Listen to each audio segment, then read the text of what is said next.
Upbeat non-farm payrolls prove that the U.S. economy is on a sound footing. No wonder stronger than expected data invited dollar bulls back to the market, boosting demand for the U.S. currency.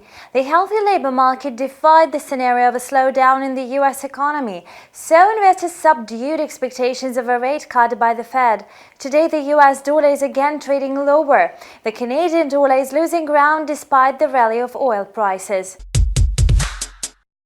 Having reversed after a 0.3% gain on Friday, the US dollar index declined to 97.50. Despite robust employment in the US economy, market participants still voice concerns about recession in manufacturing and low headline inflation. This week, the US is due to post a consumer price index and retail sales data. Both indicators are crucial metrics for the Fed's decisions on monetary policy. Thus, they are sure to influence the US dollar's value.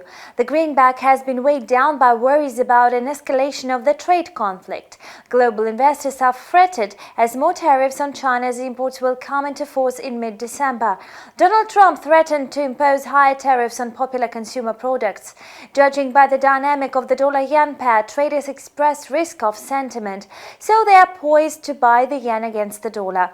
The currency pair settled down at 108.58. At the same time, headlines and rhetoric of top officials from the US and China still indicate a truce between the parties.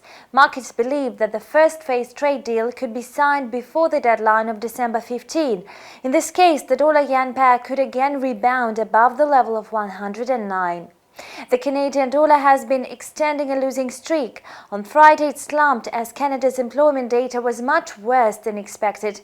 The loonie halted its deeper slide, having found support from rising oil prices.